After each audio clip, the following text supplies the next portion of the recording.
as long as the lemon trees grow. Chapter 6. I don't move from Ahmed's body for a long time. I don't even let go of his hands. Pressing them to my lips, I try to will life into him again. The background noises are muted in my ears. All I hear, stuck on repeat like a broken cassette: I will tell God everything. Goose flesh erupts on my neck and I'm chilled to the bone. I half expect God's wrath to strike down. A hand taps on my back. I ignore it. I don't even hear what the person is saying. Hey. The tapping increases and borders on annoying. I'm grieving a boy I never knew but who I let down. What? I snap, turning around. It's a boy. My age or older. He's panting and shaking. His hands can't keep steady. They're running over his face and tawny curls. His green eyes are wild. He looks familiar and it takes me a second to realize it's the boy from yesterday, who was carrying a little girl in his arms. Please, please. You have to help me. He jumps over his words, shoulders trembling. His tone jerks me back to reality. Ahmad may have died but the living are still here. I push my grief down into the dark edges of my mind. I'll deal with it later. I jump to my feet. Yes. What happened? My sister.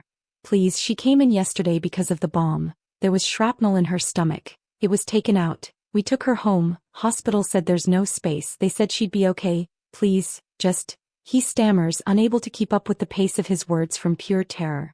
I snap my fingers in front of him. Hey, I need you to calm down. Deep breaths right now. He stops himself and tries to breathe but it's pitiful. He can't keep it in long enough. My sister, he begins in a forced calm tone. A vein pounds in his throat.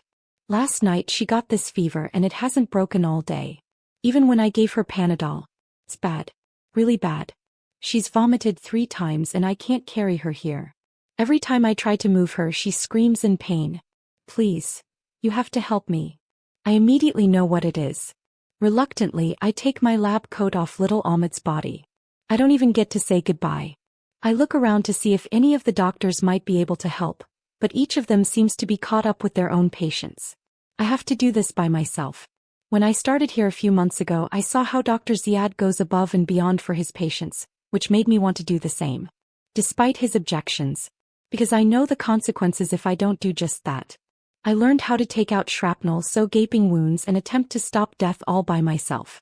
I became a surgeon by force. Removed enough bullets to melt down the steel and build a car. Grabbing the emergency surgical bag, I motion for the boy to lead. Where do you live? I ask as we hurry through the chilly afternoon. His eyes are trained to the skies and tops of buildings. He's looking for snipers and planes. Just a few roads ahead. Doctor, why is she in pain? Do you know? I hesitate for a few seconds before replying. I think there's probably a piece of shrapnel inside her wound. He mumbles a curse word. I'm sorry. He shakes his head. No. With the hospital overstretched like this, I understand how it could happen. At least it's one piece. I hope it's one. How old is she? 9. Damn it. Likely starved and highly vulnerable to infection. We have to hurry.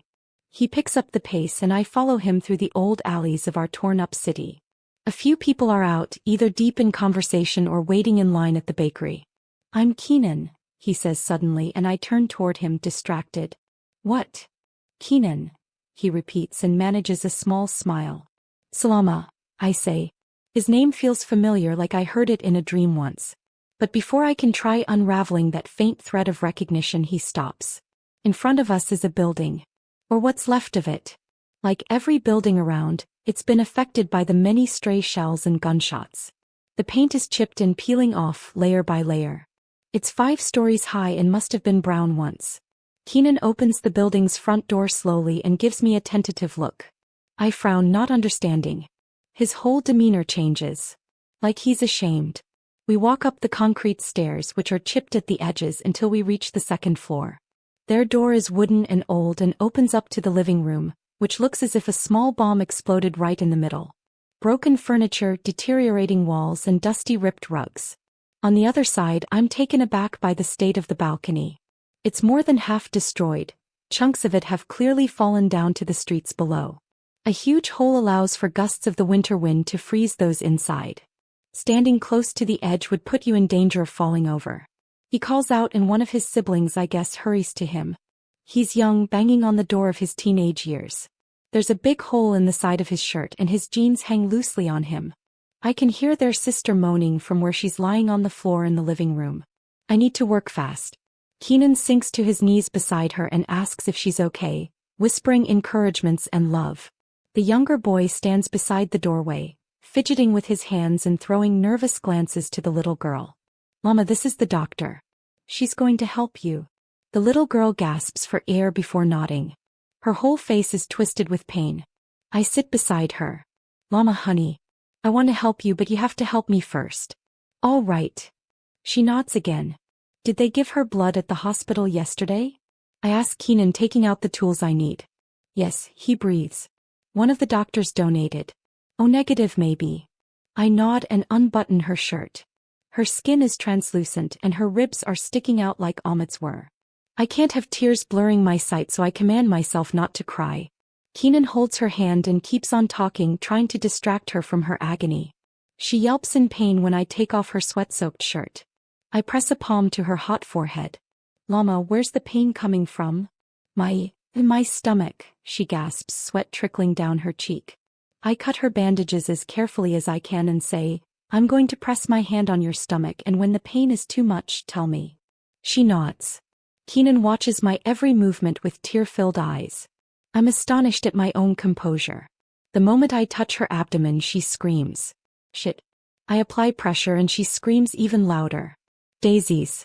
Daisies. Daisies, I recite to myself, steadying my hand. What are you doing? Keenan says hoarsely. I need to find out where the shrapnel is. Lama continues to scream, but I can't stop. I must feel the edge of a metallic object pushing against my hand. You're hurting her, he yells. I silence him with a look I learned from Mama. You think I want to do this? I need to find out where it is. He goes quiet, but I can see the fire raging in his eyes. She has bruising and stitches everywhere. I can't make out which the shrapnel is responsible for. That is why I'm doing this. He nods, his face white as a sheet. Lama, you need to tell me when the pain is worse, okay? You're so brave, and I know you're going to be strong now too. All right. She squeezes out a few more tears before nodding again. Good girl. I press gently, making a line down her stomach. She grits her teeth and doesn't scream anymore, but her breaths come out in short bursts until I reach just below her belly button. Here, she shrieks. I immediately stop. I felt its edge before she told me. Good job, Lama. I breathe in, trying to make my tone lighter. You're amazing. Now all that's left is to get the shrapnel out. Do it, Keenan says. I swallow the acid in my mouth and look at him. It's going to be a bit difficult. Why? I shake my head. How do I say this? You need to cut into her stomach and there's no anesthesia. Yes, I whisper. Keenan runs his hand through his hair and over his face, torn. I need to do this right now. Before the shrapnel moves and ends up God knows where. His breathing shatters. Do it. We have no choice. Just do it. His tone is as pained as his sister's. Get her something to bite on. He takes off his belt. Lama, I'm so sorry. I know you're in pain, but you can do this. I'm here. Your brothers are here. He starts crying. Bite on the belt, I tell her. This isn't what I ever envisioned myself doing. I was supposed to be a pharmacist. I wasn't supposed to cut into children's stomachs in their homes. My hands shake as I take out the disinfectant and a scalpel. Until now, every time I've operated alone has been at the hospital, with Dr. Ziad always somewhere nearby in case I messed up. It's reassuring to know he's there. But here, if I slip, if I cut a vein or cause even more internal bleeding, she will die. And I'll have murdered her. I shut my eyes tightly, try to regulate my breathing and think of the daisies. Hey, I hear Keenan saying. Are you okay? I immediately open my eyes. Yes, I say, and I'm proud that my voice doesn't break. All the times I've needed to keep a cool head at the hospital are paying off. His eyes go soft and I think he can read the fear I'm frantically trying to hide. I ignore the quick flash of hesitance darting across his expression. I look at Lama, who's staring up at the ceiling with tears glistening in her eyes. Her lips quiver where she bites on the belt. She's too young for this. God, please guide my hand and let me save this poor girl. I disinfect her stomach and the scalpel and look at Keenan. This is going to hurt him far more than it'll hurt her. Hold her hand, I instruct him. He nods, white-faced. I press the cool metal against her stomach and she winces. Lama, look only at me, her brother says. I take a deep breath and move the scalpel down in a small cut. It doesn't stop Lama from howling. She tries to push me away, kicking her legs all the while, but Keenan holds her down. Lama, please, I need you to stay still. I say, working as fast as I can. Blood spurts out of the wound I made and I dig in 2 fingers to feel for the shrapnel. She sobs, begging me to stop. I feel like a monster. But there's no time for me to be delicate. The tip of my finger brushes against a pointy edge. Found it. I yell and clamp on it. It's lodged in a shallow area, away from her large intestine, and I nearly keel over with relief. Despite that, I pray hard it isn't causing any internal bleeding. I pull out slowly. This was a close one. Carefully, I make sure there is no more debris sticking around before stitching her wound up. Every puncture through her skin sends a fresh wave of pain for her, Keenan, and me. The suture is ugly and will definitely leave a scar, but she's alive and that's all that matters. I press around her stomach, making sure there's nothing else. I'm done. Panting hard as if I'd run a marathon, I start gently wrapping her with a set of fresh bandages. Keenan's face sags with relief. He kisses her forehead, smoothing away her sweat-soaked hair. You did amazing, Lama. I'm so proud of you. You're so brave. Their tears mix together. She smiles weakly, her eyes drooping with exhaustion. But my work is still not done. I get up to wash her blood off my hands only to remember that the water is cut off. Here, I hear Keenan say from behind me.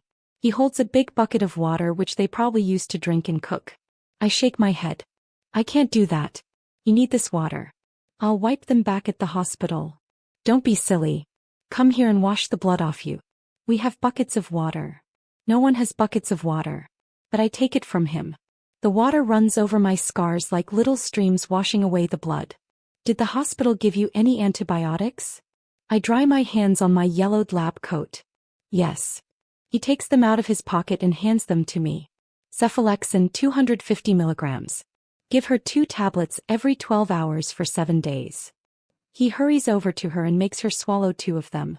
She complains that her sides still hurt but takes the pills.